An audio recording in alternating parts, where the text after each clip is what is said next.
Kabanata 1521. Burton Village. Biglang naging maingat si Tyr. Ang lalaking ito ay nagpakita sa manor ng pamilya ng Yar noong isang araw, at ngayon ay narito rin siya. Napunta ba siya dito na may parehong layunin bilang Tyr? O, sinundan ba niya si Tyr hanggang dito?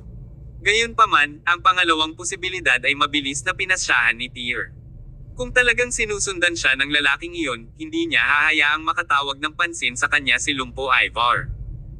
Tutal, kaninang hapon lang nakilala ni Tyr si Crippled Ivar, habang ang misteryosong lalaki ay parang pamilyar sa kanya.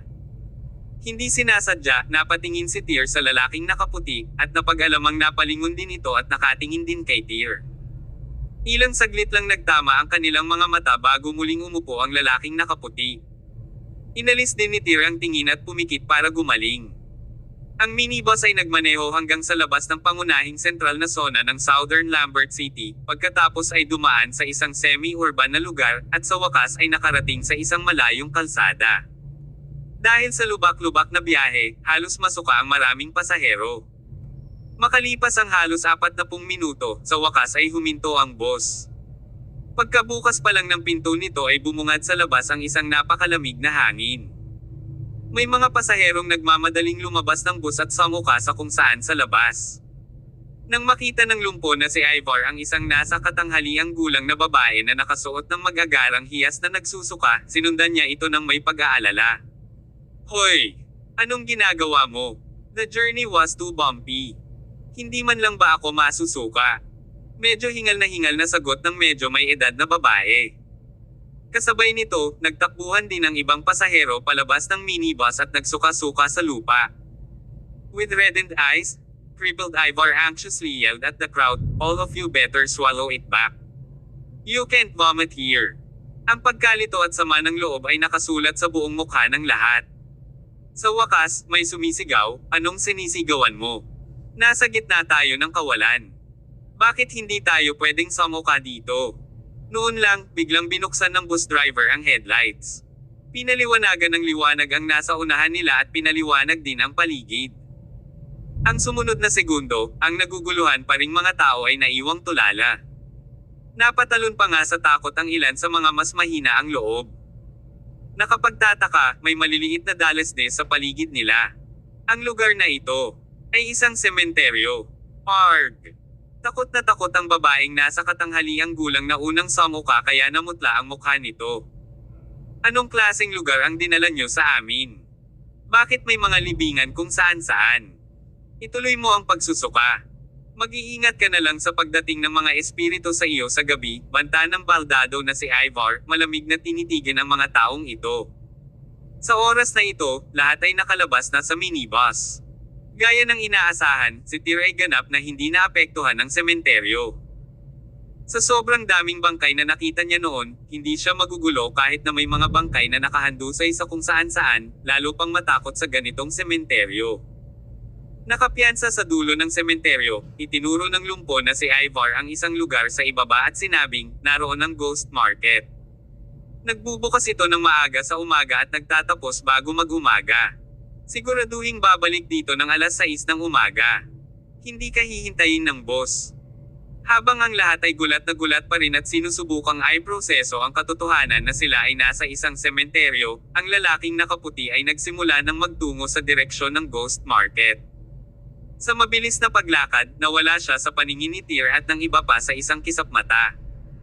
Bilasan na natin at mamalengke na tayo, sabi ni Tyr.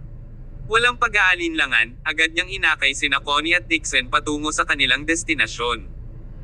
Hindi nagtagal ay nakarating na ang mga ito sa tigang na lugar sa kanilang harapan, na isa palang nayon. Mukhang hindi naman ito kalakihan, at dahil sa sobrang dilim, mahirap makitang malinaw ang mga gusali. Anyway, ang lugar na ito ay nagbigay ng medyo nakakatakot na pakiramdam, at ang pagtapak dito ay parang pumasok sa sementeryo. Burton Village. May isang batong monumento sa pasukan ng nayon na may nakaukit na mga salitang Burton Village. Pagkaraan ng mga taon ng pagkakalantad sa hangin at ulan, nagbigay ito ng isang sinaunang at kakaibang pakiramdam. This place actually turned out to be Burton Village. Sabi ni Connie, nanginginig at biglang huminga ng mabilis. Napatingin sa kanya sina Tyr at Dixon at nagtanong, ano ito? Alam mo ba ang lugar na ito? Minsan ay may nabasa akong post sa internet tungkol sa top 10 most haunted places sa ating bansa. Isa sa mga lugar sa listahan ay ang Burton Village, sagot ni Connie, na mukhang mas kinakabahan habang inaalala ang post na nabasa niya. Ipinaliwanag niya, Brother Tyr, sinabi sa post na mahigit 30 taon na ang nakalipas, isang insidente ng pagkalason sa pagkain ang naganap sa nayong ito. May namatay sa nayon dahil nagkamali siyang kumain ng makamandag na kabute mula sa bundok. Noon, ang nayon ay nagdaraos ng piging, at lahat ng mga taga-nayon ay dumalo sa kapistahan. Sa kasamaang palad, ang mga makamandag na mushroom ay inihain din sa piging na iyon. Sa huli, ang lahat ng mga taga-nayon ay nalason hanggang sa mamatay, na iniwan ang buong nayon na desyerto. Mga 10 taon na ang nakalilipas, isang kumpanya ng konstruksyon ang nahilig sa lupaing ito at nais na bumuo ng isang villa area dito. Ngunit, sa sandaling magsimula ang gawaing pagtatayo, sunod-sunod na aksidente ang naganap. Ilang tao ang namatay sa loob lamang ng ilang araw. Habang nagpapatuloy ang konstruksyon, nakita rin ng ilang manggagawa ang nakakatakot na tanawin ng hindi mabilang na mga taga-nayon na humahampas ng mga gaong at tambol, tulad ng ginawa nila noong gabi ng piging. Nagtakbuhan ang lahat ng mga manggagawa pagkatapos makita iyon. Pagkatapos nito, alam ng developer na ang lupaing ito ay masama, kaya ang kumpanya ay hindi nang ahas na ipagpatuloy ang pagbuo ng kanilang proyekto dito. Parehong nakatingin sina Tyr at Dixon kay Connie na may pagkatulala. Malaki ang pagdududa nila sa sinabi niya. Nang makitang hindi naniniwala ang dalawa sa kanyang mga sinabi, idinagdag ni Connie, totoo ang sinabi ko. Dahil sa insidente ng salo-salo na nangyari sa baryong ito, nagkaroon ng sikat na kanta tungkol dito sa internet noon. Tiyak na narinig nyo na itong dalawa. Anong kanta? Tanong ni Tyr. Pulang dugo na pang itaas, puting nyebe na tangkay, kumain at humiga na parang tabla. Ang mga liriko ay nagpaiwan kay Tyr at Dixon na hindi makapagsalita. Dugo pulang tuktok at Snow White tangkay. Ang ganyang nakakatawang lyrics. Seryosong hindi alam ni Tyr ang sasabihin tungkol kay Connie. Masyadong maraming libreng oras ang babaeng ito kaya nagawa niya ang mga iba't ibang bagay.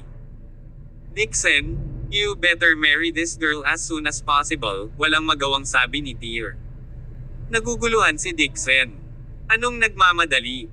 Magpakasal ka ng maaga at mabilis na magka-baby. Masyadong malaya ang babaeng ito, to the point of reading all kinds of nonsense online. Once she has a son and busy sa pagpapalaki sa kanya, she won't have so much time to kill. With that said, hindi na pinansin ni Tyr si Connie at naglakad na papasok sa Burton Village. Nagmamadaling naabutan ni Connie mula sa likuran, habang nakahawak pa rin ang mga kamay sa braso ni Dixon. Totoo lahat ng sinabi ko. Hindi ako nagsinungaling sa'yo, she claimed. Dapat sabihin na ang kapaligiran ng Burton Village ay talagang nakakatakot. Pagkapasok ni Tyr at ng iba pa sa nayon, patuloy na umiihip ang malamig na hangin mula sa paligid. Hindi napigilan ng ilan sa mga bisita na balutin ng mahigpit ang kanilang mga damit. Sa oras na ito, naabutan ng ilan sa mga bisita ang grupo ni Tyr.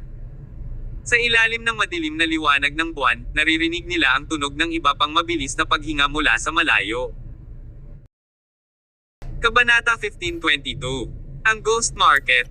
Ang baldado na si Ivar ay nagbabala sa kanila sa simula pa lamang pagkatapos na makapasok sa Ghost Market, anuman ang kanilang nakatagpo, dapat silang manatiling tahimik at huwag gumawa ng ingay. Kung hindi, kailangan nilang dalhin ang mga kahihinatnan sa kanilang sariling peligro. Sa makatuwid, ang mga taong ito ay pinilit na sugpuin ang kanilang takot at ihanda ang kanilang mga sarili upang magtungo sa nayon. Sa kabutihang palad, ang mga bisita na pumunta dito ay pawang mga taong nakaranas ng maraming bagay sa buhay, at ang kanilang psikolohikal na pagtitiis ay hindi masyadong masama. Kahit na sa madilim na kapaligiran na ito, kaya pa rin nila ang pressure. Kasabay nito, sa kaibuturan ng kanilang mga puso, bakas ang pananabik. Dahil ang lugar na ito ay tinawag na Ghost Market, tiyak na may kakaiba dito. Kasabay nito, ang Burton Village ay malinaw na isang hindi pangkaraniwang lugar. Gayunpaman, ang merkado ay hindi matatagpuan sa nayon, ngunit sa likod nito. Sa paghahanap ng kanilang daan sa kadiliman, naglakad si Tyr at ang iba pa sa buong nayon. Sa kalaunan, isang lugar na puno ng hindi natapos na mga gusali ang lumitaw sa unahan. Nang makita nila ang mga abandonadong gusali na iyon, biglang nabalisa si Connie. Brother Tyr and Dixon, you two have seen it for yourselves. Hindi ako nagsinungaling. Yung mga abandonadong building na yon ay naiwan ng developer. Sa harap nitong construction site ay nakita ng mga trabahador na may piging ang mga multo ng mga nayon, sabi niya. Hindi nakaimik si Tyr. Itong babaeng ito ba ay patuloy na magmumalto sa kanila ng kwento ng mga multo ng mga taga-nayon na may piging. Tumigil ka na. Nandito tayo ngayon para hanapin ang Night Stalker sect, hindi para magkaroon ng horror adventure. Pagkasabi noon ay napatingin si Tyr sa mga abandonadong gusali sa kanyang harapan na nababalot ng ambon, marahil dahil sa lagay ng panahon. Gayunpaman, malabo nilang makita ang ilang mga figure na gumagalaw sa loob. Arg! Hapunan ng halimaw. Hindi napigilan ni Connie ang mapasigaw. Nagulat si Dixon na tumabi sa kanya at nagmamadaling tinakpan ang bibig. Isang mainit na boses ang biglang umalangaw-ngaw sa kanilang tabi, "Girl, huwag kang maingay dito. Manahimik ka." Nang lumingon ang mag-asawa, nakita nila ang lumpo na si Ivar na malungkot na nakatingin sa kanila. Sinaman siya ng tingin ni Connie. Bakit ang isang pilay na tulad mo ay hindi gumagawa ng ingay kapag naglalakad ka? Hindi na nagabalang sumagot ang baldado na si Ivar kay Connie. Sa halip, itinuro niya ang mga abandonadong gusali sa kanilang harapan at ipinaliwanag, ang lugar na iyon ay kung saan matatagpuan ang aktwal na ghost market. Kung hindi mo mahanap ang Night Stalker sect doon, ibig sabihin ay matagal nang hindi umiral ang organisasyon dito sa mundo. Tandaan, kailangan mong umalis dito bago mag-umaga, kung hindi, aalis kami nang wala ka. Okay. Tumango si Tyr at naglakad patungo sa ghost market. Hindi siya naniniwala sa mga supernatural na puwersa at naniniwala lamang sa kanyang lakas sa pakikipaglaban, na kayang lutisin ang halos lahat. Kahit na may mga multo talaga sa mundong ito, nagkaroon siya ng lakas ng loob na palayasin ang mga ito gamit ang kanyang mga suntok. Ngunit muli, gaano karaming mga supernatural na pangyayari ang naranasan ni Tyr. Lalo na pagdating sa insidente sa Mount of Terror, naramdaman pa rin ni Tyr na ang grupo ng mga freak na nakita niya sa bundok ay mas nakakatakot kaysa sa mga multo at halimaw. Maya-maya, nakarating na sila sa ghost market. Pagkatapos maglakad sa makapal na hamog, ang eksenang sumalubong sa kanilang mga mata ay ilang cross-hatched alleyway. Ang bawat isa ay 30 hanggang 40 metro ang haba at mga 3 metro ang lapad. Ang paanan ng mga abandonadong pader ng gusali ay tumatakbo sa magkabilang gilid ng mga daanan. May nakitang mga silhouette na nakatayo o nakasquat sa harap ng mga pader na iyon. Ang ilan ay naglagay ng parol sa kanilang paanan, na naayos upang maglabas lamang ng isang maliit na liwanag. Napakahina ng ilaw kaya't hindi nila makita ng malinaw ang mukha ng isa't isa. Ang iba ay naglagay pa nga ng oil lamp sa harap ng kanilang mga mukha, na naging dahilan upang mas lumalim ang liwanag na nakapaligid sa kanila. Sa harap ng mga taong ito ay may iba't ibang stall. Ang ilan ay nagpakita ng mga sinaunang damit at alahas, habang ang iba ay nakadisplay ng mga anti-gong bote at garapon. Kakabukas pa lang ng ghost market, kaya walang masyadong customer na gumagala sa mga eskinita. Sa mga customer na nandoon, lahat sila ay may dalang malalaking malita na may laman na pera. Tahimik ang buong ghost market. Hindi na sumigaw ang mga nagtitinda. Kahit na nakikipag-bargaining sila sa kanilang mga customer, pinapanatiling mahina ang boses nila. Kapag napagkasundoan ang isang deal, ipagpapalit nila ang mga kalakal sa isang kamay at pera sa isa pa. Natagpuan ng tatlo na medyo kakaiba ang eksena. Anong uri ng panahon ito? Kailangan pa ba para sa mga taong ito na magdala ng napakaraming pera para makabili ng mga bagay? Ang kapaligiran ng ghost market ay magkaiba sa mga anti-gong kalye. Sa sandaling pumasok ang grupo sa palengke, ang nakapanlulumong kapaligiran ay ginawa pa nilang hindi sinasadyang huminga ng mas tahimik. Kuya Tyr, ano ang susunod nating gagawin? Tanong ni Dixon. Saglit na nag-isip si Tyr bago niya sinabing, dapat expert lahat ng stall owner sa ghost market na ito. Tanungin lang natin sila kung may alam ba sila sa Night Stalker sect. Huwag maging mademo sa pera. Basta kaya nilang magbigay sa atin ng kapakipakinabang na impormasyon, maaari akong magbayad ng maraming pera hanggat hinihiling nila. Sige. Nahati silang tatlo sa dalawang grupo. Si Tyr ay pumunta sa isang eskinita ng mag-isa, habang sina Dixon at Connie ay pumunta sa isa pa. Hindi nagtagal, natapos na ni Tyr ang paglibot sa Ghost Market. Kahit na hindi niya alam ang tungkol sa mga antik, naramdaman niya ang espesyal na aura na naglalabas mula sa mga paninda sa mga stall. Lahat ng bagay sa mundong ito ay naglalabas ng aura. Ito ay pareho para sa martial arts practitioners tulad ni Tyr. Pagkatapos nilang maabot ang transcendent level, matututunan nila kung paano gamitin ang kanilang panloob na lakas. Sa kawalan ng isang espesyal na pamamaraan ng paglilinang upang magbalat kayo ito, ang kanilang aura ay hindi sinasadyang mabubunyag.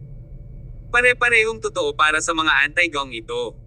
Kung nanatili sila sa mga sinaunang libingan ng masyadong mahaba, maraming enerhiya, na karaniwang tinatawag na negatibong enerhiya, ang maiipon sa kanila.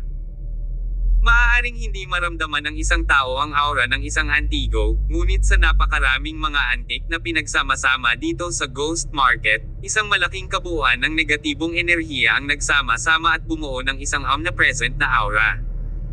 Nang dumaan si Tyr sa mga stall na ito, wala sa mga may-ari ng stall ang nagkusa na bumati sa kanya. Sa halip, lahat sila ay tila mga estatwa habang sila ay nakatayo doon na naghihintay sa mga gustong kumuha ng pain. Sa huli, naglakad si Tyr sa sulok ng isang eskinita. May nakatayong isang matandang lalaki na nasa edad 60s. Nakasuot siya ng lumang itim na damit at may itim na turban sa ulo. Ang matanda ay may hawak ding tubo sa kanyang kamay, at humihinga ng sunod-sunod na hininga ng tabako. Nag-squat down, casual na kinuha ni Tyr ang isang item mula sa stall. Magkano ito? $180,000. Tumatanggap lang kami ng cash at walang card ang pinahihintulutan. Kaya binata, dahil wala kang pera, dapat kang magpatuloy sa paglalakad, casual na sagot ng matanda. Naiwan saglit si Tyr na tulala, sa kanya ibinaba ang kinuha niyang gamit. Hindi ako pumunta dito para bumili ng mga bagay, kundi para magtanong tungkol sa isang bagay. Nandito ka para magtanong tungkol sa isang bagay. Kumagalpak ng tawa ang matanda. Sa katunayan, marami kang makikitang balita sa Ghost Market, ngunit dahil wala kang dalang pera, wala kang magagawa tungkol dito. Sa kasamaang palad, ang ibang mga may-ari ng stall ay kasing yabang ng matandang iyon. Ang lahat ng mga transaksyon sa Ghost Market ay isinagawa sa cash. Kung walang cash, gaano man karaming pera ang inaalok mo, walang magbebenta sa iyo. Biglang naramdaman ni Tyr na parang niloko siya ng lumpo na si Ivar. Kabanata 1523. Refund. Natigilan si Tyr. The entire market only accepts cash. Ngumiti lang sa kanya ang matanda at hindi na nagsalita pa. Ayaw maniwala ni Tyr, kaya pumunta siya sa ibang stall. Sa kasamaang palad, ganoon din ang nangyari sa kanya. Ang iba pang mga stalls ay tumanggi din na tumanggap ng mga digital na transaksyon. Makalipas ang bahagyang 10 minuto, nagkita muli silang tatlo sa bakanan ng Ghost Market. Well, tanong ni Tyr.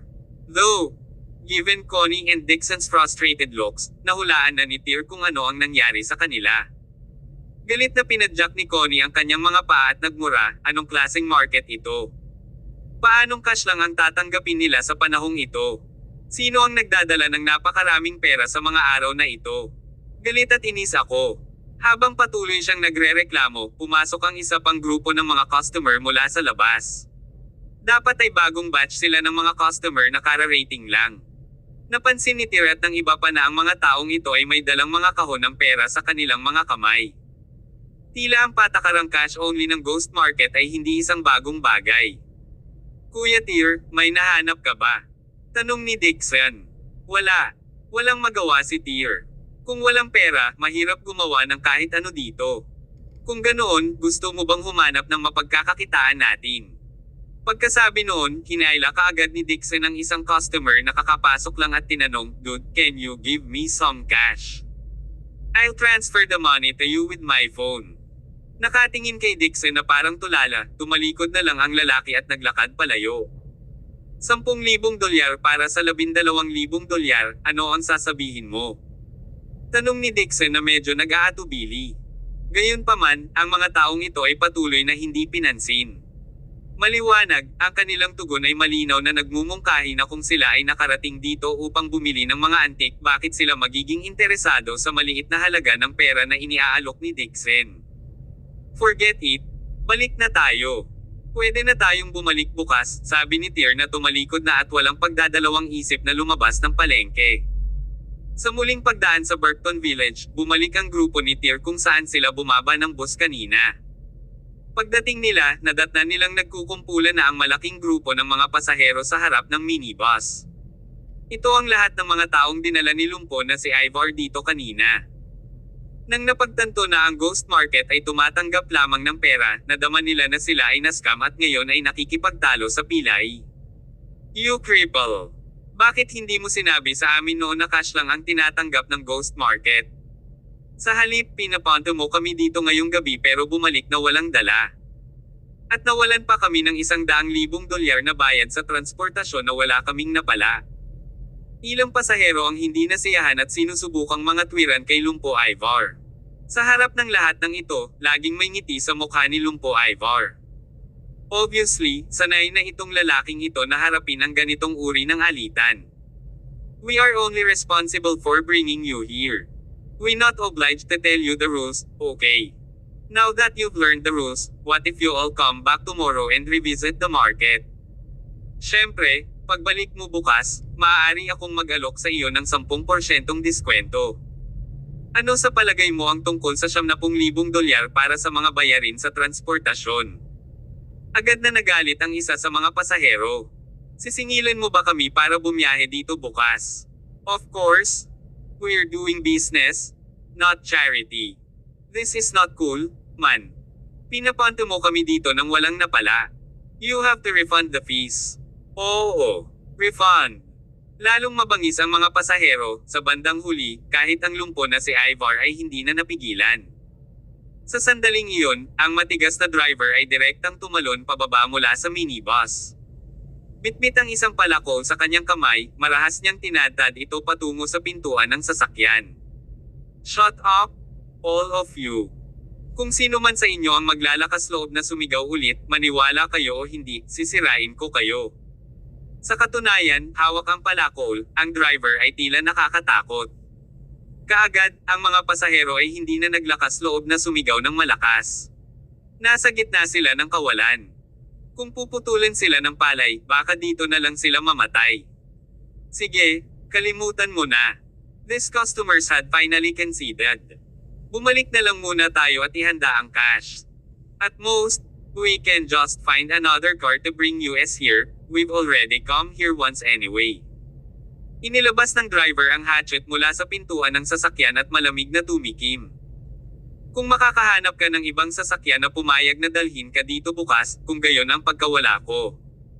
Tahimik na pinanood ng tatlo ang eksenang naganap sa harap ng kanilang mga mata.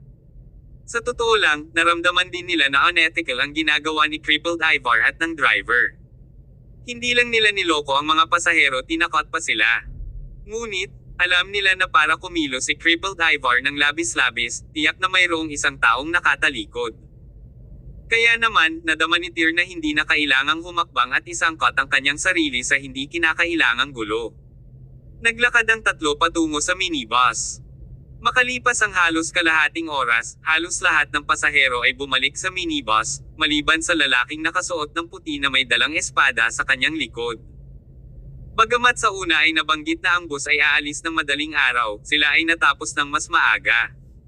Tumagal lamang ng halos 1 oras bago bumalik ang minibus sa kanilang pinanggalingan.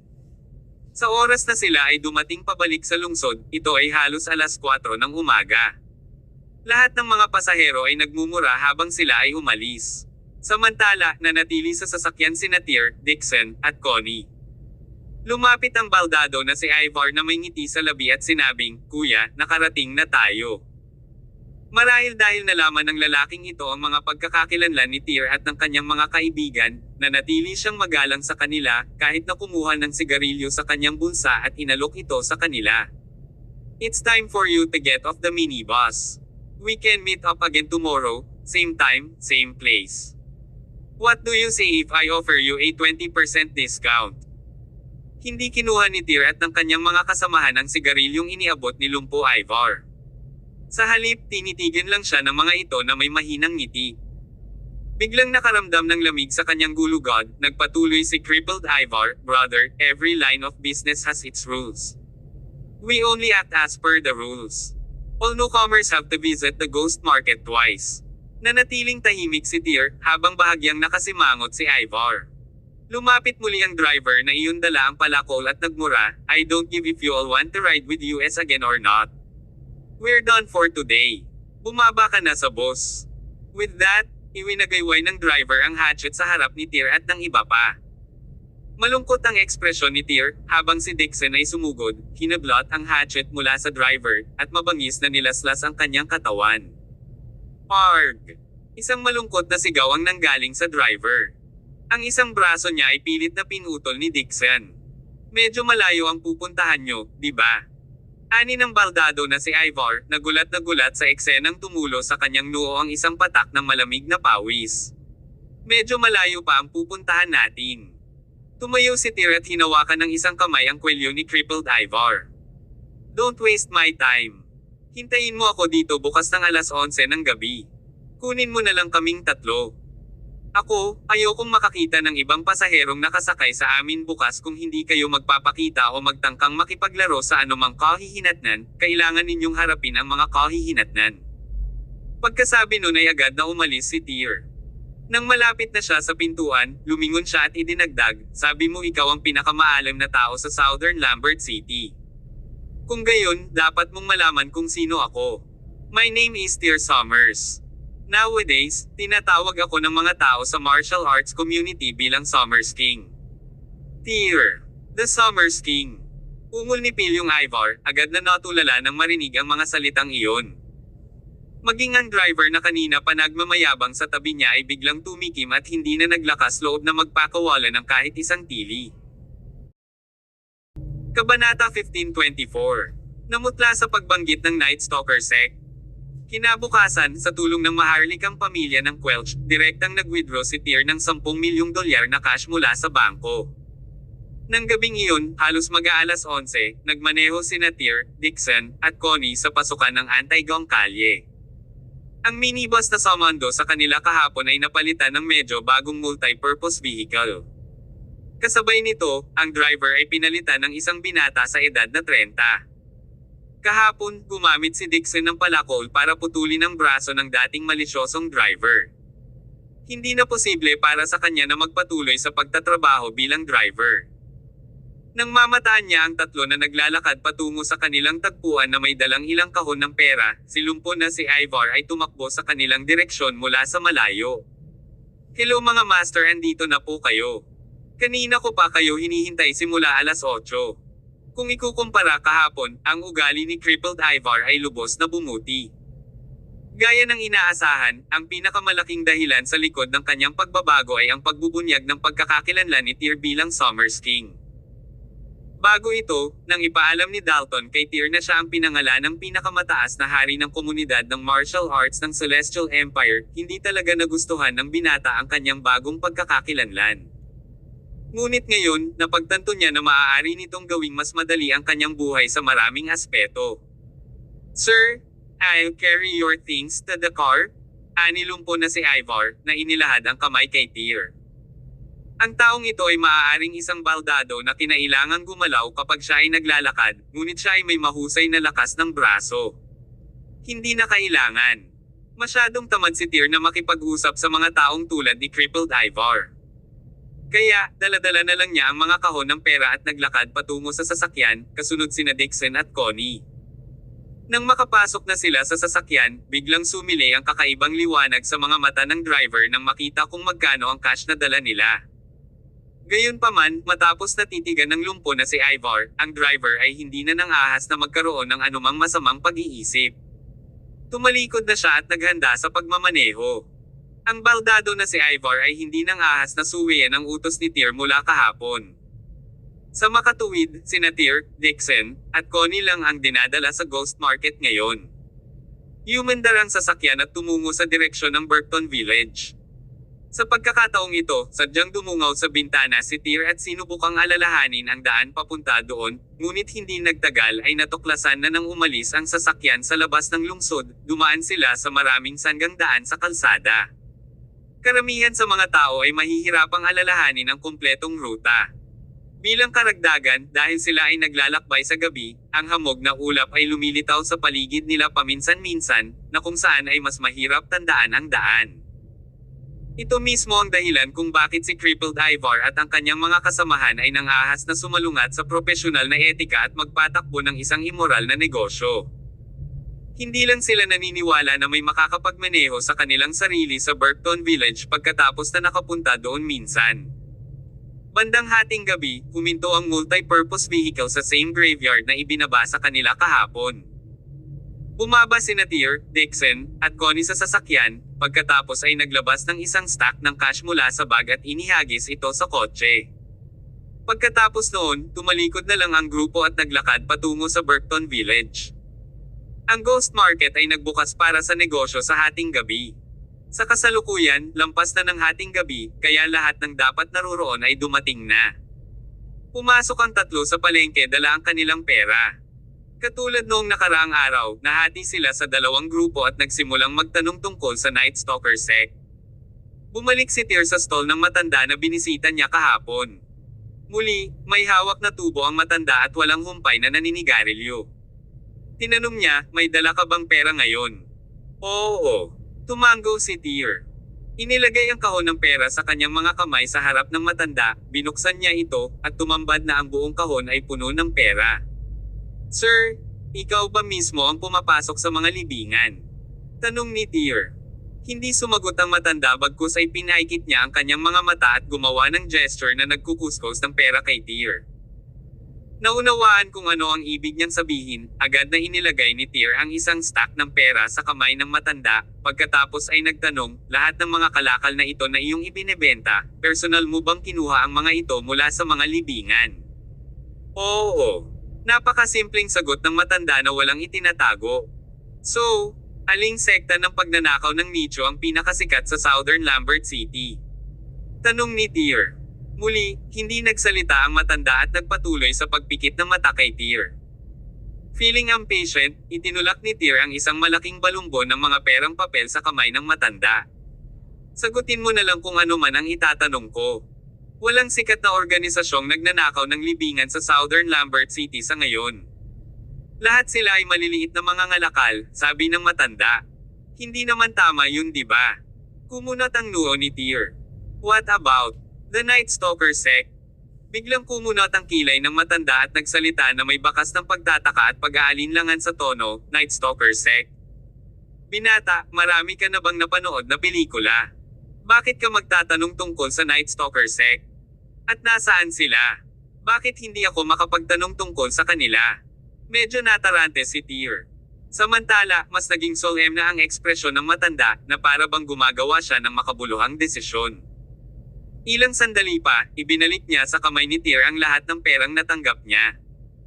Bata, hindi ko talaga alam ang sagot sa tanong mo, ibabalik ko sa iyo lahat ng pera mo. Itanong mo sa iba. Ang biglaang pagbabago ng puso ng matandang ito ay nagulat kay Tyr. Kaagad pagkatapos, nakita niya ang matanda na nagsimula ng mag-impake ng kanyang mga gamit para makaalis. Kahit wala kang sagot sa tanong ko, hindi mo naman kailangang umalis ng ganoon kabilis, di ba? Naguguluhan na tanong ni Tyr. Gayunpaman, hindi na lamang siya pinansin ng matanda na para bang si Tyr ay isang salot na sabik niyang iwasan. Malabong naramdaman ni Tyr na parang may mali, ngunit wala siyang dahilan para pigilan ang matanda. Sa desperasyon, maaari na lamang siyang pumunta sa ibang stall. Gayunpaman, ang resulta ay pareho. Sa tuwing nakikita ng may-ari ng stall si Tyr na may dalang napakaraming pera, sa una ay magiging masigasig sila. Ngunit, sa sandaling marinig nilang binanggit niya na nagtatanong siya tungkol sa Night Stalker sect, agad na magbabago ang ekspresyon ng may-ari ng stall. Pagkatapos ay isasara nila ang kanilang stall at umalis nang walang sinasabi. Kahit na pagkatapos magtanong sa ilang mga stall sa isang hilera, ang kinalabasan ay palaging pareho. Ang lahat ay tila takot na takot sa Night Stalker sect. Makalipas ang kalahating oras, ang buong Ghost Market ay biglang tila nawala ng malay. Bumalik si Tyr sa entrance at nakipagkita kay Dixon at Connie. Nang magsama-sama silang tatlo, nagsimulang mag-rant si Connie, "This is odd. What's wrong with these people? They don't even want to earn money." Mukhang umiiwas sila noong binanggit mo ang Night Stalker sect. Tanong ni Tyr. Tama. Tumango si Dixon. Nang tanungin ko sila tungkol sa Night Stalker sect, mukhang kinilabutan ang mga ito. Inayos lang nila ang mga gamit nila at umalis. Hindi ko alam kung anong nangyayari dito. Pakiramdam ni Tyr ay parang may hindi kilalang kwento sa likod nito, ngunit wala siyang paraan upang malaman ito sa ngayon. Kuya Tyr, ano ang susunod nating gagawin? Medyo naiinip na si Connie. Bakit hindi natin hulihin ang lahat ng mga taong ito at kunin ang mga pagtatapat mula sa kanila? Tunay na solusyon ang mungkahi ni Connie, ngunit ayaw ni Tyr na gawin iyon maliban na lang kung ito na ang kanilang huling paraan. Pagkaraan ng ilang sandali ay may naisip siyang ideya. Kung ang mga taong ito ay takot na takot sa Night Stalker sect, ibig sabihin lang ay umiiral pa rin ang sekta, at dapat ay malapit na nauugnay sa Ghost Market na ito. Naghihinalo pa nga ako na ang nagtatag ng Ghost Market na ito ay ang Night Stalker sect, sabi ni Tyr. Kabanata 1525. Kapatid na Sith. Sa palagay ko ito ay nangyayari dahil ang Night Stalker sect ay ayaw na mahanap ng ibang tao noon. Kaya, nakipagkasunduan sila sa mga nagtitinda sa Ghost Market. Ito ay nagpapaliwanag kung bakit sila umiiwas kapag binanggit namin ang organisasyong iyon. With that, naglakad si Tyr papunta sa isang vendor sa kalye. Sa pagkakataong ito, hindi niya binanggit ang Night Stalker sect. Gayunpaman, gumastos siya ng $800,000 sa pagbili ng lahat ng nakadisplay sa stall ng vendor na ito, kasama ang kanyang stall. Kuya Tyr, anong ginagawa mo? Baka interesado ka sa mga artifact na iyon mula sa mga sinaunang nicho. Nang makitang bumibili si Tyr ng stall ng walang pagdadalawang isip, parehong natarante sina Connie York at Dixon Watt sa inasal ni Tyr. Without explaining much, Tyr simply uttered a few words, "Nagsaset up ako ng stall."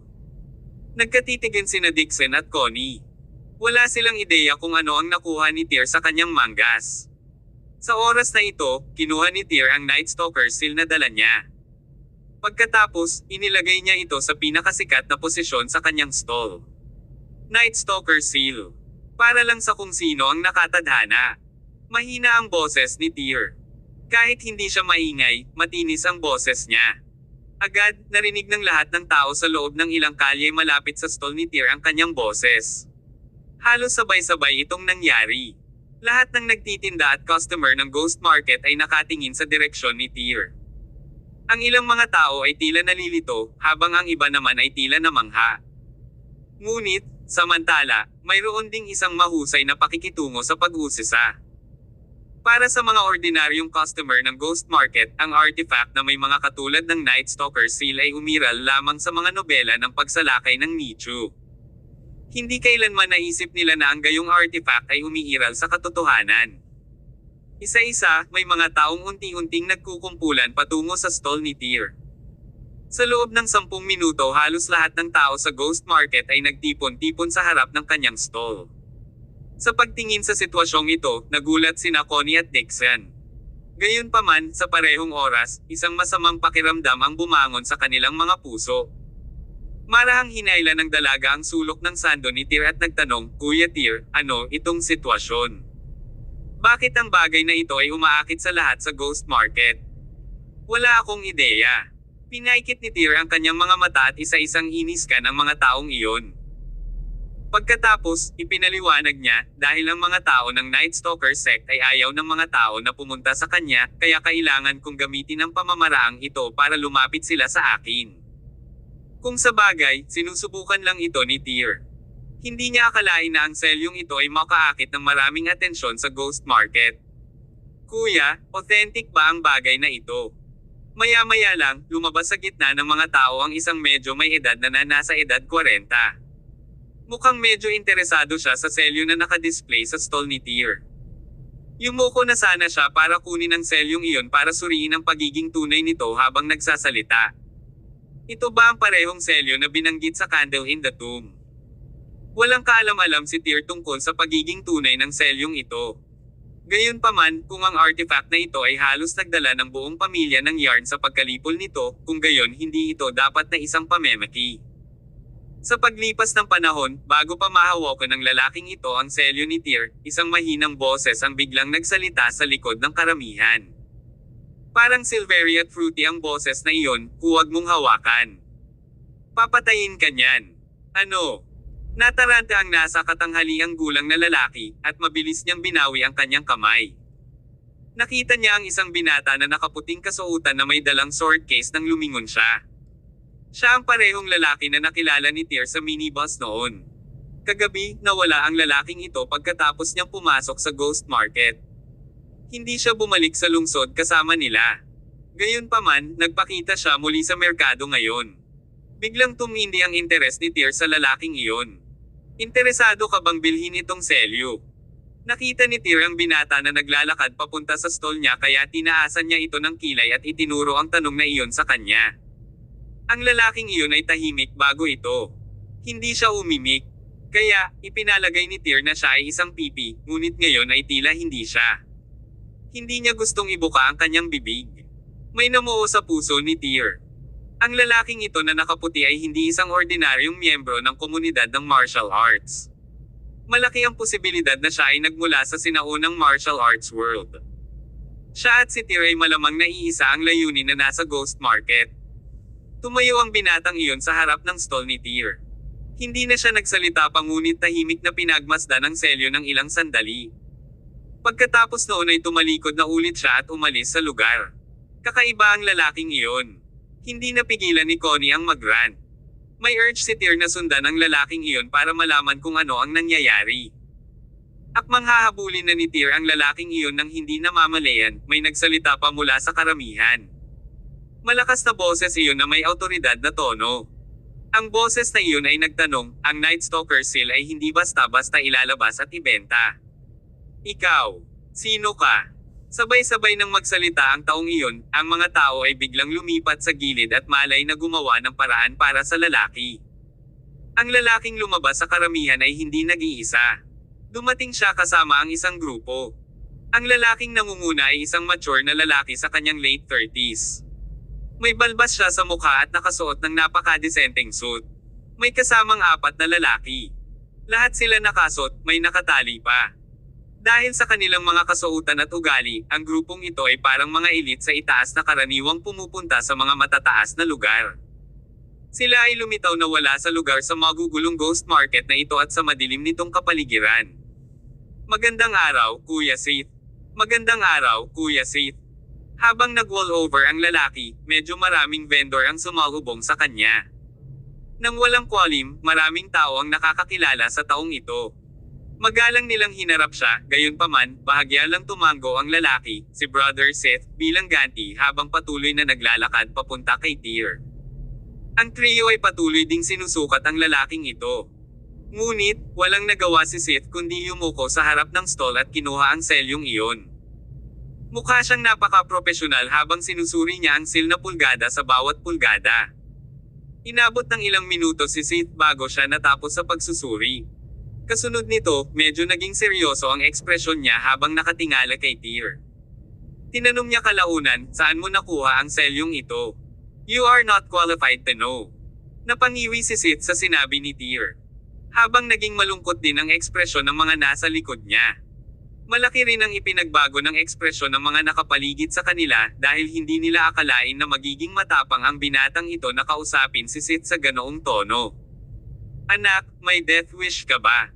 May isang alipor sa likod ni Sith na gustong pumunta at turuan ng leksyon si Tyr. Pero, pinigilan siya ni Sith. Pagkatapos, nagtanong si Sith, hinahanap mo ang Night Stalker sect. Tama ka. Tumango si Tyr. Obviously, kahit nagaling ka sa Night Stalker sect, hindi ka makakatawag. Tama ka, prangkang sagot ni Sith. Pagkatapos noon, nagbago ng malaki ang ugali niya kay Tyr. Magalang niyang sinabi, please come with me. Kabanata 1526, Cloud Fortress. Sa harap ng prangka ni Brother Sith, medyo nagulat si Tyr Summers. Hindi sigurado si Tyr kung ito ay isang bitag, at hindi rin siya kumbinsido na itong tinatawag na Brother Sith ay miyembro ng Night Stalker sect. Gayunpaman, dahil nakarating na si Tyr sa ganito, wala siyang ibang pagpipilian. Isa pa, dahil sa kasalukuyang lakas ng pakikipaglaban ni Tyr, kahit na gusto siyang saktan ni Sith, medyo kumpiyansa siya na makakaalis siya ng hindi nasaktan.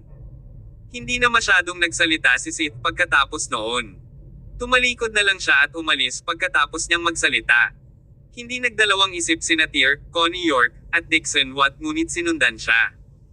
Pagdating ng grupo sa likod ng Ghost Market, nakita ni Tyr ang isang 7-seater SUV na nakaparada doon. Sunod, binuksan ang pinto ng sasakyan. Tumayo si Sith sa harap ng pinto at niyaya si Tyr na pumasok sa kotse. Handa na silang tatlo na sumakay sa SUV, ngunit napatigil sina Connie at Dixon pagkaakyat ni Tyr. Anong ibig mong sabihin dito? Kumunat ang noo ni Connie. Sumagot si Sith, pasensya na guys, itong chap na may hawak ng Night Stalker lang ang pwedeng sumama sa amin. Kayong dalawa ay hindi qualified na sumama, paliwanag ni Sith sa napakasimple at malamig na tono, na inilalayo ang sarili. Hindi natuwa si Connie at pinagalitan, magkasama kami. Walang kinalaman sa amin iyon. Hindi man lang nag-abalang magpaliwanag si Sith. Pumasok na lang siya sa kotse pagkatapos niyang magsalita. Parehong hindi nasisiyahan sina Connie at Dixon. Gusto nilang subukang sumakay muli sa kotse, ngunit pilit silang pinigilan ng ilang lalaking nakasuot ng itim na suit. Inabot ni Dixon ang Knight's Rod na lagi niyang dala. Pagkatapos, tulad ng ang dalawang panig ay handa na upang tumalon sa bawat isa sa lalamunan, sinabi ni Tyr, mayroon silang mga patakaran. Dapat kayong dalawa ay umuwi sa ngayon. Kuya Tyr, delikado bang pumunta ka mag-isa? Nag-aalalang tanong ni Dixon. Kumalaklak si Tyr. Anong klaseng panganib ang maaaring mangyari sa akin? Umuwi ka na lang. Kaya ako nang mag-isa. Dahil iyon ang bilin ni Tyr, hindi na nagsalita pa sina Dixon at Connie. Sa huli, kaya nilang manatili lamang kung nasaan sila nang may hinanakit. Kuya Tyr, kung makatagpo ka ng anumang panganib, tawagan mo kami kaagad. Ang lolo ko ang namamahala sa Southern Lambert City. Hehe. Ngumiti si Tyr at wala nang masabi pa tungkol dito. Sa halip, sumakay na lang siya sa kotse at isinara ang pinto ng sasakyan. Sa katunayan, ang Southern Lambert City ay nasa ilalim ng pamumuno ng Quelch Royal Family. Gayunpaman, pinasyahan lamang nila ang mortal na lungsod. Sinabi sa kanya ng intuition ni Tyr na ang mga bagay na sinadya niyang imbestigahan at ang misteryosong Night Stalker sect ay matagal nang wala sa mga kamay ng mga powerhouse mula sa mortal na lungsod. Matapos isara ang pinto ng kotse, ang sasakyan ay umalis sa gabi. Natatakpan ng mga itim na kurtina ang salamin na bintana sa paligid ng sasakyan. Kaya naman, walang makita si Tyr sa labas habang siya ay nakaupo sa kotse. Ang kotse na ito ay espesyal na idinisenyo upang maiwasan ang mga pasahero na maalala ang ruta. Bagamat hindi nakikita ni Tyr ang tanawin, nanatiling matalim ang kanyang direksyon. Naramdaman niya na ang sasakyang ito ay patungo sa tapat ng direksyon ng Southern Lambert City. Lubak-lubak ang daan. Walang masyadong sementadong daan sa buong paglalakbay nila. Medyo mapurol ang atmosphere sa loob ng sasakyan. Hindi lang hindi kinausap ng mga taong ito si Tyr, bihira pa nga silang magkausap. Nakaupo silang lahat at tila napakaingat sa kanilang ginawa. Hindi naman nag-overthink si Tyr. Kukunin niya ang mga bagay pagdating nila. Sumandal na lang siya sa backseat ng the SUV at pumikit para gumaling sandali. Hindi malinaw kung gaano ito katagal, ngunit unti-unting huminahon ang pagkakabunggo ng SUV. Nandito na tayo. Boses ni Sith galing sa front seat. Sumunod naman ay nauna na siyang lumabas ng sasakyan. Nakuha pa ng lalaking ito ang pinto para kay Tyr. Pagkababa ni Tyr sa sasakyan, bumungad sa kanyang mga mata ang isang nayon. Ang impresyon na ibinigay ng nayon ay halos kapareho ng kuta ng bundok mula noong nakaraang siglo. Sinaktan nito si Tyr na ang nayong ito ay maaaring maging lungga ng mga magnanakaw sa bundok. Sa oras na ito, nakatayo si Tyr sa isang open space na dapat magsilbing parking lot ng village. Maraming sasakyan ang nakaparada sa parking lot. Nagkataon lang na may sasakyan na papalapit sa kanila at huminto sa malapit. Nang bumukas ang pinto ng kotse, lumabas sa sasakyan ang isang katulad na grupo ng mga lalaking nakasuot ng itim na suit kasama ang isang kalbo at nasa katanghaliang gulang na lalaki. Ang lalaking iyon ay nakasuot ng branded na kasuotan, at ang aura ng kanyang katawan ay nagpapahiwatig na siya ay mayaman. Anong lugar ito? Tanong ni Tyr. Cloud Fortress, sagot ni Sith. Cloud Fortress. Medyo natarante si Tyr. Maliwanag, narito siya para hanapin ang Night Stalker sect, ngunit ano ang ginagawa nitong si Sith sa pagdadala sa kanya sa Cloud Fortress na ito? Gayunpaman, hindi na nagtanong pa si Tyr. Pinanindigan pa rin niya ang parehong paninindigan. Kukuha siya ng mga bagay habang sila ay dumating. Sumunod ka sa akin. Si Sith ang nanguna at dinala si Tyr na maglakad patungo sa nayon. May mga gwardya na nakatalaga saan man sa loob ng nayon, kung saan marami ang may hawak na baril. Gayunpaman, wala sa mga baril na ito ang napaka-advanced, karamihan sa mga ito ay mga homemade hand cannon. Ang mga taong ito ay may maitim na balat, habang ang kanilang mga mukha ay puno ng malalim na mga toddling, ngunit ang bawat isa sa kanilang mga mata ay kasing liwanag ng itim na hiyas. Ang lahat ng impormasyong ito ay naghatid ng isang punto kay Tyr. Ang mga taong ito ay tiyak na naninirahan sa ilang sa loob ng maraming taon at nakalantad sa lahat ng uri ng panahon. Gayon din, sila ay nanatili sa ilalim ng lupa ng napakatagal upang taglayin ang mga katangiang ito. Sa makatuwid, lahat sila ay nakikibahagi sa industriya ng pagsalakay ng libingan. Sa pamumuno ni Sith, pumunta si Tyr sa isang mataas na gusali sa loob ng Cloud Fortress. Ang tinatawag na mataas na gusali sa loob ng nayon ay mayroon lamang 3 palapag. May mga lalaking nakasuot ng itim na damit na nagbabantay sa harapan ng gusali, bawat isa ay may solemneng tingin. Ano ang kinalaman ng Cloud Fortress sa Night Stalker sect? Sa wakas ay hindi na napigilan ni Tyr ang kanyang mga pag-aalinlangan at nag-voice out. Sumagot si Sith, wala akong karapatang ipaliwanag sa iyo ang lahat ng mga bagay na ito, ngunit ilang saglit lang, ipapaliwanag na ito sa iyo ng punong nayon namin. Ang punong nayon mo. Tama ka. Paliwanag ni Sith, ang aming punong barangay ay si Kotyakald, at siya ay nasa loob ng gusaling ito ngayon. Ngunit, sa kasamaang palad, may gagawin siya ngayon, kaya kailangan mong pumasok sa loob at maghintay ng ilang sandali. Babae ang pinuno mo. Ngumiti lang si Sith. Wala siyang ibang sinabi kundi dirdiretsong naglakad papasok ng building. Sinaunang panahon ang loob ng gusali. Nagbigay ito sa mga tao ng pakiramdam na parang naglakbay sila ng oras pabalik sa 1930s. Namalaya na lang ni Tyr nang pumasok siya sa loob na medyo iba ang interior design sa loob ng building sa inaasahan niya. Ito ay isang 3 palapag na pavilion, kung saan ang gitna ng gusali ay guwang, may mga pasilyo sa loob ng gusali sa paligid ng gusali, kung saan maraming upuan ang nakalagay sa koridor. Sa ngayon, ang mga upuan na iyon ay inookupahan ng maraming tao.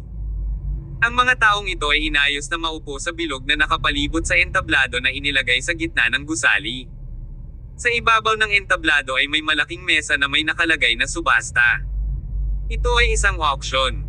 Takang tanong ni Tyr kay Sith na nasa tabi niya, hindi niya akalain na may gaganapin dito na auction. Habang binibigkas ni Tyr ang tanong, napatingin din siya sa mga taong nakaupo sa itaas ng koridor. Bahagyang tumango lang si Sith at nagpaliwanag, oo, maganda ang pagdating mo sa amin. Ang ating Cloud Fortress ay palaging nagsu-auction sa parehong petsa kada buwan. Pwede kang pumasok doon at maupo. Pagkatapos, kung may gagawin kung gusto mo, maaari kang bumili ng 1 o 2 bagay at dalhin ang mga ito sa bahay kasama mo. Kabanata 1527. Ang auction. Medyo napatulala si Tyr. Pumunta siya dito para hanapin ang mga miyembro ng Night Stalker sect, ngunit dinala siya ni Sith sa Cloud Fortress at kalaunan sa auction house na ito.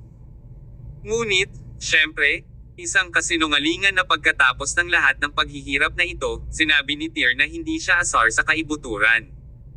Ngunit lahat ng mga pahiwatig na nakita niya sa ngayon ay tila may ilang koneksyon sa mga bakas ng Night Stalker sect. Sa makatuwid, napilitang pigilan ni Tyr ang kanyang sama ng loob at subukang unawain kung ano ang ginagawa ng lalaking ito.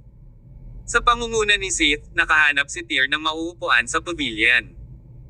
Nang tingnan niya ang paligid, napansin niyang 12 ng tao ang nasa tabi niya, kasama na ang kalbong lalaking nakita ni Tyr bago siya pumasok sa gusali.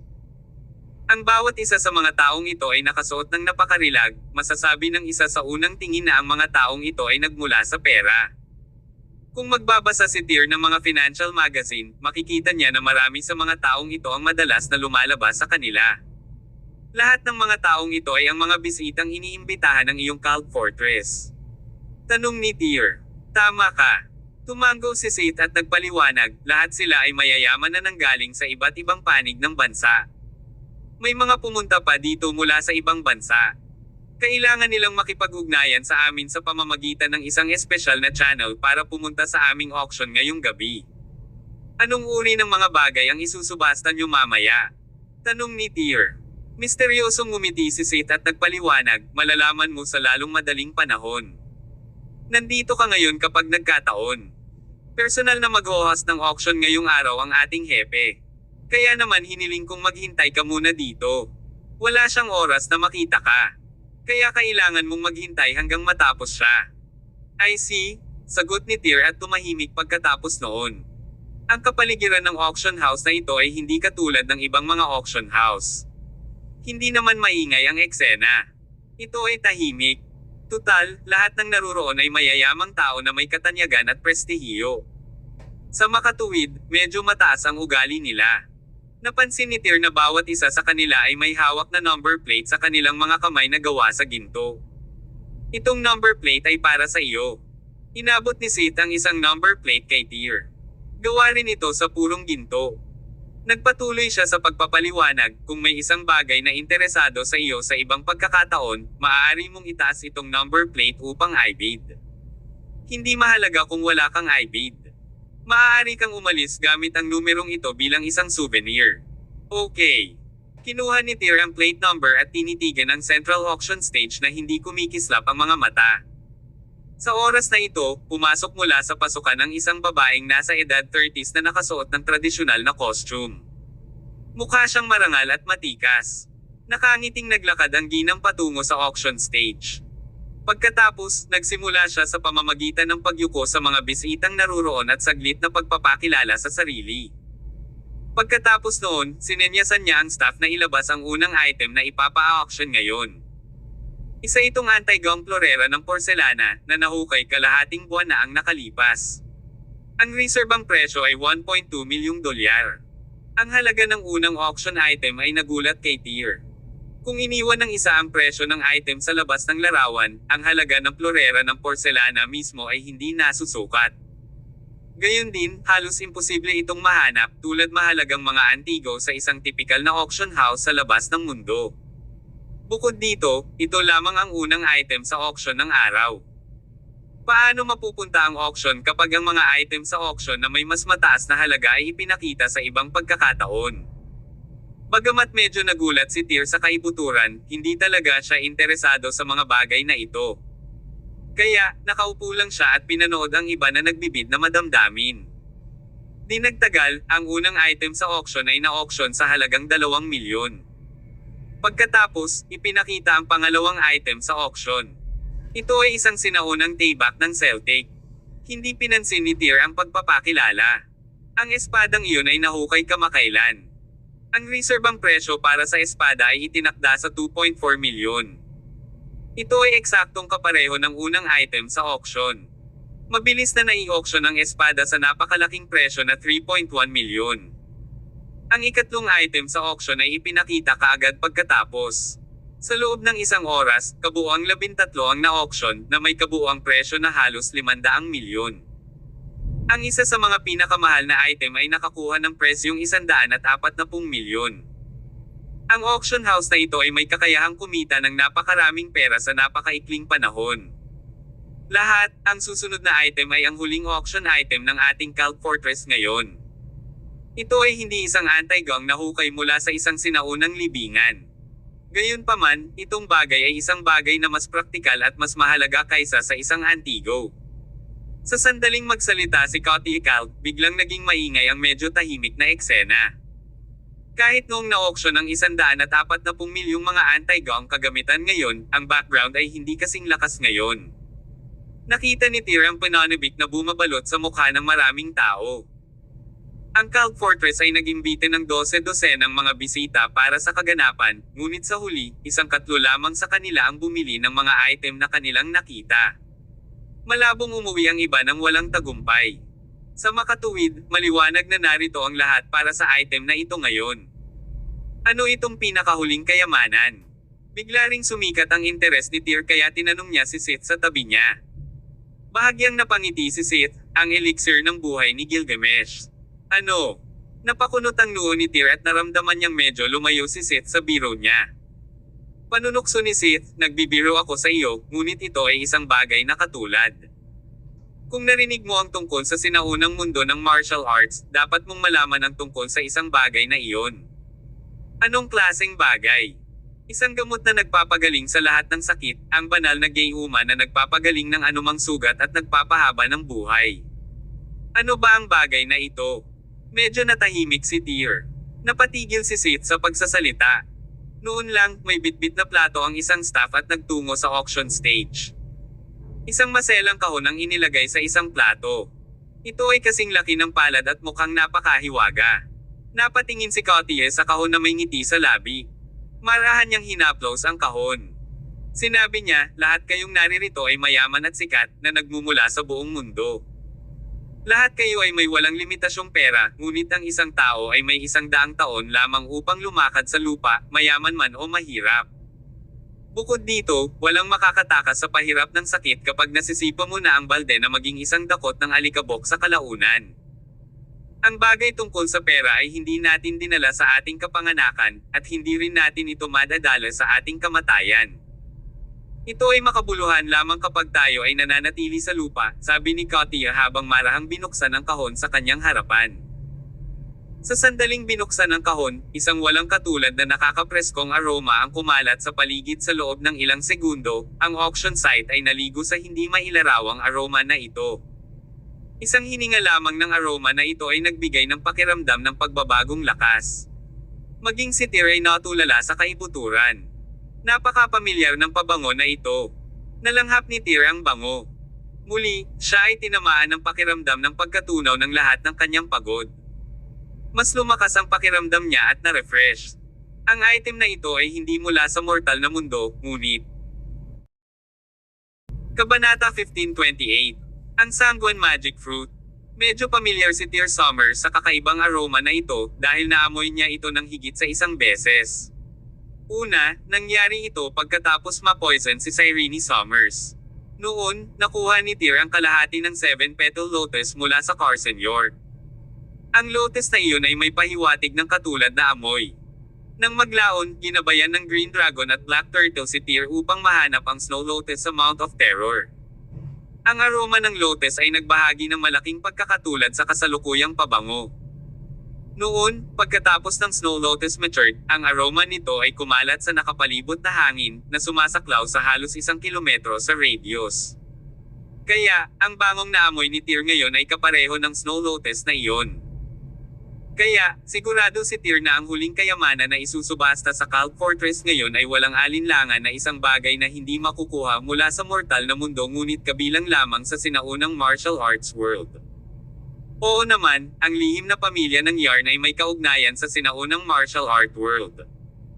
Ipapaliwanag sana nito kung bakit ang Sacred Association mula sa sinaunang martial arts world ay lilipulin ng pamilya Yarn. Bago namatay si Sean Yarn, nag-iwan siya ng Night Stalker seal na humantong sa Night Stalker sect, kung saan ang Cloud Fortress at ang Night Stalker sect ay itinuring na entry organization ng sinaunang martial arts world. Sa oras na ito, biglang naging interesado si Tyr, na sa una ay walang malasakit sa auction. Tinitigan niya ang kahon sa tabi ni Katie nang hindi kumukurap. Na-curious siya sa nilalaman nito at inisip kung ano ito, dahil ang halimuyak nito ay maaaring maglakbay ng daan-daang milya tulad ng Snow Lotus. Ang Sanguine Magic Fruit ay ang bunga ng sanguine roots na tumutubo sa kakaibang kapaligiran. Ito ay tumatagal ng 10 taon upang ito ay mamukadkad at 20 taon upang ito ay mamunga. Sa bawat oras na ang puno ay mamumangga ng 18 bunga, bawat isa ay maaaring pahabain ang buhay at pagalingin ang lahat ng mga sakit. Ang isang sangguan na prutas ay maaaring pahabain ang buhay ng mga ordinaryong tao hanggang 3 taon, ngunit ang benepisyong iyon ay para lamang sa mga ordinaryong tao. Para sa isang martial artist at transcendent, agad na maibabalik ng prutas ang kanilang panloob na lakas at muling buhayin ang isang tao. Ngunit, syempre, ang huling benepisyo ay mukhang napakahiwaga. Siguradong marami sa inyo ang naruroon ngayon na hindi nakakuha ng larawan. Sa madaling salita, kailangan mo lang malaman na ang prutas na ito ay maaaring magpahaba ng buhay. Saglit na ipinakilala ni Katia ang item sa kahon bago niya ihayag ang reserbang presyo. Ang reserbang presyo para sa item na ito ay 200 milyon. Ang bawat bid ay hindi dapat mas mababa sa 10 milyon. Magsisimula na ang bidding. 210 milyon. 220 milyon. 250 milyon. Sa sandaling nagsimula ang bidding, maraming tao ang nagsimulang tumawag para sa mga bid. Sa loob ng 1 minuto, ang presyo ng sanguine fruit na ito ay tumaas sa 300 milyon. Bagamat ang lahat ng mga bisitang naruroon ay mga bigwig ng mga mortal na lungsod, hindi ito ang kanilang unang pagkakataon na makitungo sa Cloud Fortress. Sa makatuwid, kahit nasa harap ng isang misteryosong bagay, wala silang kaunting pagdududa. Sa kabaligtaran, sila ay nahuhumaling dito. Ngayon, marami sa kanila ang dumating para sa mahiwagang prutas na ito. Mula sa puntong ito, masasabi na ang Cloud Fortress ay may mabuting integridad. Hindi maaaring peke ang item na kanilang isusubasta. Bago ito, tiyak na nag-auction sila ng isang bagay na katulad ng sanguine na prutas, kaya naman ang mga taong ito ay napaka-agresibo na nagbibid sa magic fruit. Si Tyr ay nagulat sa kaibuturan. Hindi niya inaasahan na ganito kataas ang presyo ng naturang magic fruit. Ang magic fruit ay kasing laki ng almond. Pulang dugo at malinaw na kristal ang katawan nito. Pagtitignan nito ay tulad ng isang ruby, kung saan ang ibabaw nito ay natatakpan ng isang layer ng pulang glow. Walang alinlangan, ang mahiwagang prutas ay hindi mukhang ordinaryo. Naisip ni Tyr ang snow lotus na pag-aari niya. Ang bulaklak na iyon ay tiyak na mas mahalaga kaysa sa mahiwagang prutas na ito. Kaya't kung nagpasya si Tyr na i-auction ang snow lotus, marahil ang isang talulot ng bulaklak ay katumbas ng halaga ng nag-iisang magic fruit na ito. Sa oras na ito, ginawa ni Tyr ang kanyang iniisip. Bagaman ang prutas na ito ay hindi gaanong nagamit kay Tyr ngayon, ito ay makikinabang sa kanya kung nakuha niya ito. 330 milyon. Nagbibid pa rin ang ilang bisita, ngunit iilan lang ang nagpatuloy na magbid ng tumaas ang presyo sa ganoong antas. Sa wakas, nang ang presyo ay lumampas sa 300 milyon, matagal na itong nalampasan ang psikolohikal na mga inaasahan at ang presyo na mataas ay di kayang tiisin. 350 milyon. Iyon ang pinakahuling bid ng isang bisita. Matapos niyang tawagin ang kanyang presyo, walang nang-ahas na magpatuloy sa pagbid. Medyo nasiyahan si Katia sa presyong ito. Nakangiti niyang tiningnan ang bisitang iyon at sinimulang kunin ang auction gavel. Inanunsyo niya, 350 milyon. May gusto bang itaas ang presyo? Walang nang-ahas na magbid pa. Kaya, nagpatuloy si Katia, 350 milyon ang pupunta ng isang beses. 350 milyon ang pupunta ng 2 beses. 350 milyon ang pupunta ng 3 beses. 500 milyon. Maya-maya lang ay biglang nagsalita ang mahinang boses. Walang iba kundi ang boses ni Tyr. Sabay-sabay na napatingin ang lahat kay Tyr, baka sa mukha nila ang gulat. Para sa gayong prutas, ang 350 milyon ay isang mataas na presyo. Walang sino mang umasa na ang isang binata ay magbibid ng 500 milyon sa naturang prutas. Ngunit, walang alinlangan, ito ay isang nakakagulat na presyo. Ang panauhin na nagbid para sa 350 milyon ay isang nasa katanghaliang gulang na lalaki na nasa edad 40. Kalmado ang lalaking ito sa simula pa lang, parang determinado siyang makuha ang magic fruit.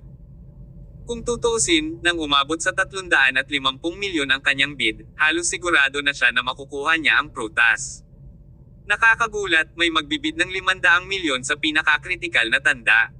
Kaagad, ang nasa katanghaliang gulang na lalaking ito ay hindi na manatiling kalmado. Kaya naman, kumunot ang noo niya at tumingin sa direksyon ni Tyr habang may bakas ng galit sa mga mata niya. 500 milyon.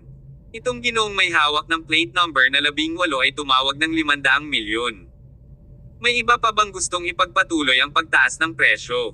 Medyo natuwa si Katia. Kung tutuusin, 500 milyon na ang lumampas sa halaga ng sanguine fruit ang halaga. Natahimik sandali ang nasa katanghaliang gulang na lalaking iyon. Pagkatapos, lalong lumilitaw ang mahigpit na tingin sa kanyang mga mata. Sa kalaunan, mabangis siyang nagngangalit at sumigaw, 600 milyon. Nagkaroon muli ng kaguluhan sa gitna ng karamihan. Napatingin si Tyr sa lalaking iyon ng may interes.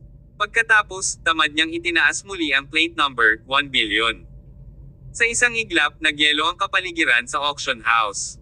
Bagamat lahat ng naruroon ay mayaman, hindi ibig sabihin na dapat itapon ng isang tao ang kanilang pera ng ganoon na lamang, di ba? Para sa isang item na may reserve ang presyo na 200 milyon, ang taong ito ay magtataas ng presyo ng 800 milyon. Paano siya matalo ng iba? Gayun din, ang bagay na na-auction ay hindi kahit isang piraso ng lupa. Kahit lupa, hindi nararapat na itaas ang presyo sa ganoong paraan. Ang halaga ng lupa ay maaaring ibenta ng higit pa pagkatapos ng auction, ngunit hindi ito ang kaso sa prutas na ito. 1 bilyon. Ngumisi ang nasa katanghaliang gulang na lalaki. Nakaramdam siya ng matinding kawalan ng lakas sa utos ni Tyr. 1 billion. Umaabot pa nga sa 1 bilyon ang presyo. What does that guy want? Huminga ng malalim ang nasa katanghaliang gulang na para bang gumawa lang siya ng makabuluhang desisyon. Handa na siyang itaas ang plate number para ipagpatuloy ang bid gamit ang nanginginig na kamay, ngunit biglang pinigilan siya ng isang matandang nasa edad 60 sa tabi niya. Payo ng matanda, ihulog mo. Ang 1 bilyon ay higit pa sa halaga ng prutas. Isa pa, wala tayong ganoong kalaking pera. Kabanata 1529. Katia Kald. Ngunit ang sanguine fruit ay ang ating huling pagkakataon. Umiling ang matanda at sinabing, walang kwenta ang pagbid. Wala tayong pera. Ang Kald Fortress ay hindi kasing simple ng kanilang nakikita. Pagkatapos, ang matandang lalaki ay tumingin kay Tyr na may nakapikit na mga mata at malamig na sinabi, bakit hindi natin pag-usapan ang binata? Tiyak na iyon ay isang mas mahusay na hakbang kaysa sa laban sa Kald Fortress. Namulat ang nasa katanghaliang gulang na lalaki. Ibinaba niya ang bid card at tumingin kay Tyr na may intensyong pagpatay. Ang mga maliliit na detalye ay hindi nag-abala kay Tyr, lalo na sa bilyong dolyar na hindi gaanong mahalaga sa kanya. Gayunpaman, sa pag-uudyok ng sinaunang martial arts world, mainam na maging pamilyar sa mga bagay mula sa mundo. Nang huminto ang nasa katanghaliang gulang na lalaki sa kanyang pag-uutos, ang sanguine na prutas ay natural na nahulog sa pag-aari ni Tyr. Nag-thumbs up si Brother Seth kay Tyr at sinabing, hindi pa ako nakakita ng isang taong napakabata ngunit bukas palad sa kanilang paggastos. Ang Kald Fortress ay hindi dapat dayin, aking kaibigan. Ang mga kahihinatnin ay malubha kung hindi mo maiharap ang pera. Pumalaklak si Tyr at naglabas ng itim na card, iniabot ito kay Kuya Seth.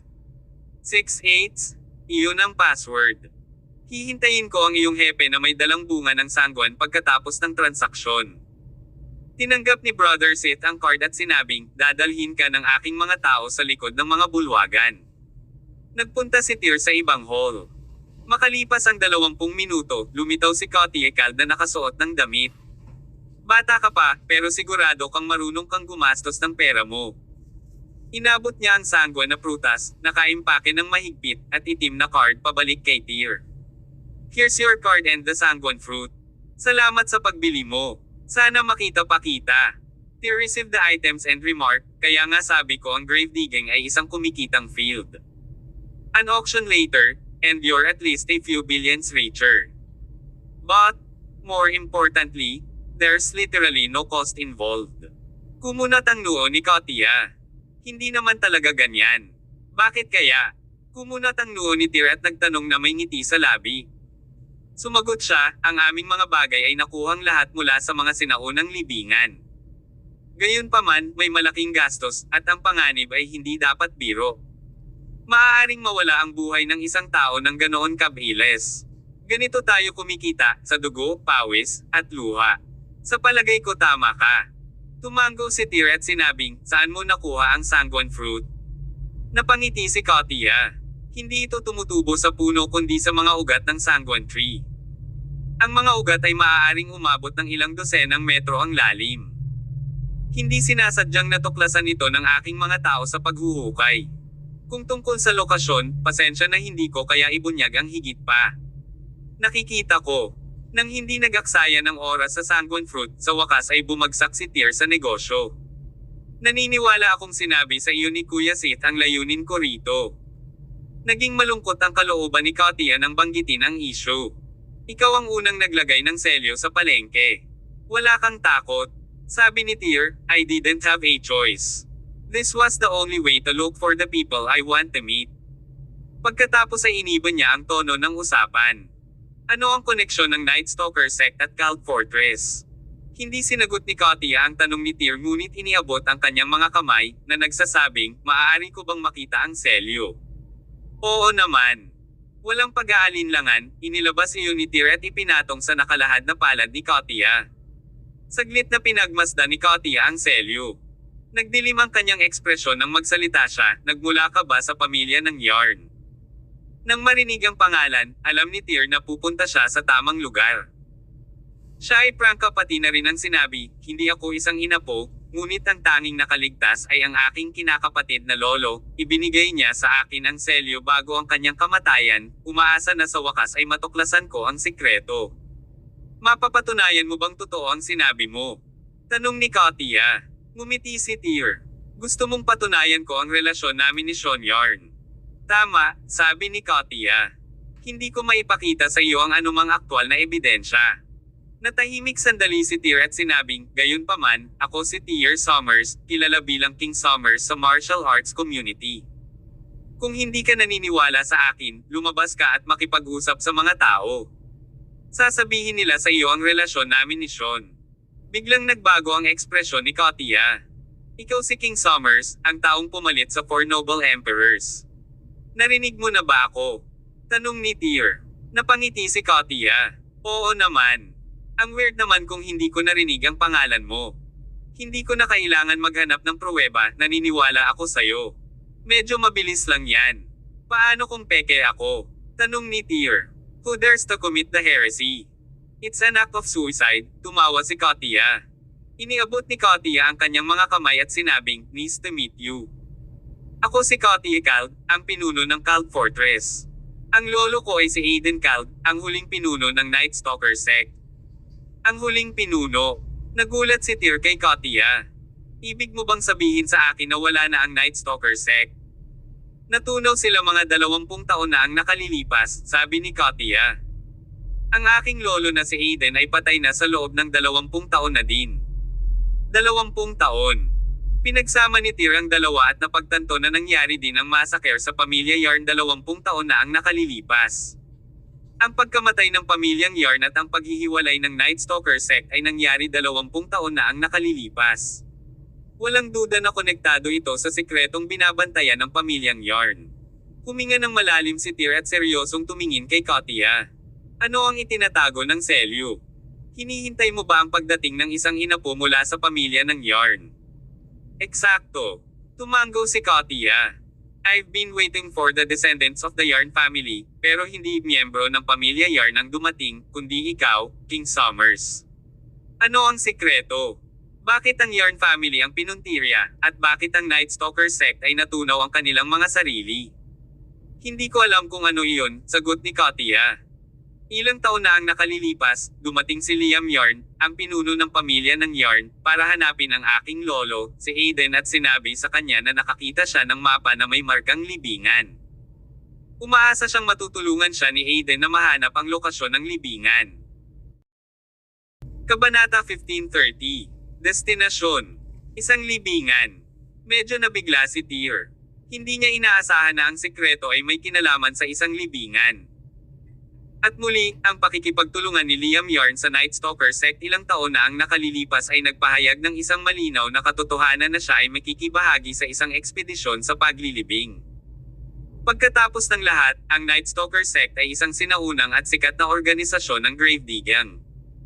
Ngayong nakumpirma na ni Katia Kald ang pagkakakilanlan ni Tyr, hindi na niya kailangan pang itago ang katotohanan. Nahanap ni Liam Yarn ang aking lolo at pinamamahalaang hanapin ang libingan matapos suriing mabuti ang mapa. Hindi ko alam kung kanino ito kabilang.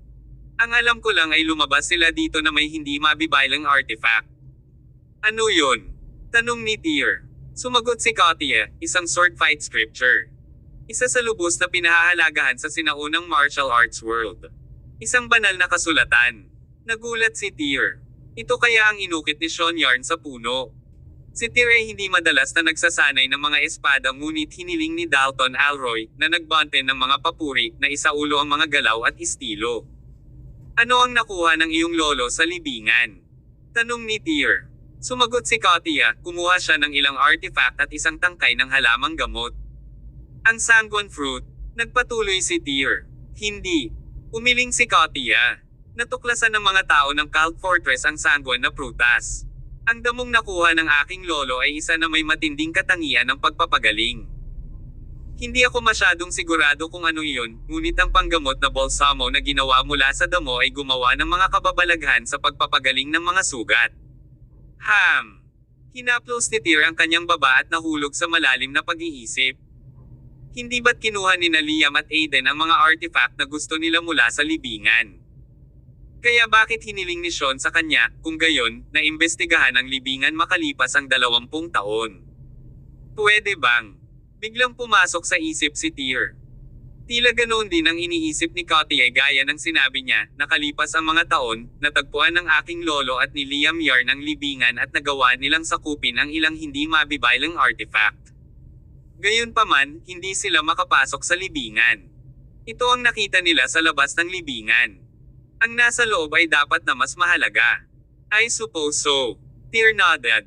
Siguradong naabutan na nila ang sarili nila na gusot sa isang delikadong sitwasyon bago sila makapasok sa libingan. Pagkatapos ay umalis na sila na may pagnanais na bumalik. Exactly, tumango si Katia. Ang selyo sa iyong mga kamay ay isang memento na ibinigay kay Liam Yarn ng aking lolo. Pagkatapos ay inilabas niya ang isang insignia plate at sinabing, ito ang insignia para sa pinuno ng pamilya ng Yarn, na ibinigay ni Liam sa aking lolo maraming taon na ang nakakaraan. Nais nilang ipagpatuloy ng kanilang mga inapo ang paghahanap, na pinagtagpo muli ng parehong mga alaala. Dapat nangyari ito hindi nagtagal pagkatapos ng kanilang pagbabalik kung hindi dahil sa trahedya na sinapit ng Yarn. May nangyari rin sa Night Stalker sect nang binuwag ni Aiden ang organisasyon na naging kilala ngayon na Cult Fortress. Matagal nang nawala ang nakaraan at wala sa negosyo ni Tyr. Ang tanging nasa isip niya ay ang pakikipagtulungan sa Cult Fortress. Nahati ang mapa sa dalawa. Mayroon akong kalahati dito. Mayroon ka bang iba? Tanong ni Tyr. Tama ka. Walang pag-aalinlangan na tumango si Katia at kinuha ang isang luma, dilaw na parchment scroll. Sa paglalahad ng iba pang kalahati ng mapa ay agad na lumitaw. May dala ka bang printer? Tanong ni Tyr. Oo naman. Magaling. Inilabas ni Tyr ang kanyang telepono, kinuha ang imahe ng mapa na nakaukit sa puno, at sinabing, I print ang mapa na ito. Ilang minuto lang bago lumitaw si Katia dala ang kanyang pergamino ng mapa. Pagsasama-sama ng dalawang mapa, akmang-akma ito sa iisang mapa. Diyan ba? Itinuro ni Katia ang isang puntong minarkahan sa mapa at sinabing, masyadong simple ito. Kakailanganin ko ng mas maraming oras upang mahanap ang eksaktong lokasyon ng libingan. Gaano katagal? Tanong ni Tyr. Sagot niya, 3 araw ay sapat na. Kung tutuusin, marami itong impormasyon tungkol dito. Tumango si Tyr. Hindi niya kinwestiyon ang sinabi ni Katia. Pagkatapos ng lahat, siya ay isang inapo ng Night Stalker sect, isang sikat na sinaunang organisasyong naghuhukay ng libingan sa Celestial Empire. Ang paghahanap ng isang punto sa isang simpleng binibigyang kahulugan na mapa ay walang iba kundi isang piraso ng cake para sa kanila. You can spend the days here at Cult Fortress. Then, after we confirm the location, you'll come along with you to the grave, ani Katia. Okay lang yan. Babalik ako in 3 days. Ayaw ni Tyr na magtagal pa sa isang lugar tulad ng Cult Fortress. Sa halip, binalak niyang manatili sa pamilya Quelch at bumalik lamang kapag may mga update. Katia was cool with Tyr's decision as she said, sure, no problem. Why don't you leave your number? I'll give you a call when we have information. Sigurado. Matapos ibigay kay Katia ang kanyang numero, umalis si Tyr sa Cult Fortress dala ang sanguine fruit. Nakaupo sa likod ng mga gulong si Brother Sith na nagpadala kay Tyr sa kabisera ng Southern Crypto. Alas 6 na ng umaga. Ang mga lansangan ay walang laman pa rin sa paglamig ng panahon na may ilang mga operator ng food cart na naghahanda upang magbenta ng almusal sa kanilang mga customer. Ang lugar ay hindi masyadong malayo sa Quelch Manor. Ngunit, dahil hindi siya makatawag ng taxi, nagpasya siyang maglakad pa uwi. Bumili siya ng ilang bun sa kafe sa tabi ng kalsada. Pagkatapos magpuyat noong nakaraang gabi, siya ay nagutom. Habang kumakain siya ng mga pastry, nagsimula siyang maglakad patungo sa Quelch Manor. Naglakad pa siya ng higit 10 minuto at nakarating sa isang liblib na kalye. Ang ilang mga silhouette ay makikita na sumusubaybay kay Tyr mula sa loob ng mga anino sa sulok ng kalye. Napagtanto niya kanina na sinundan siya ngunit piniling huwag ilantad ang katotohanan. Ngayong natapos na niya ang kanyang almusal, tumigil si Tyr sa kanyang paglalakad at lumingon sa sulok. He spoke icily, "Lumabas ka na, alam kong kanina mo pa ako sinusundan."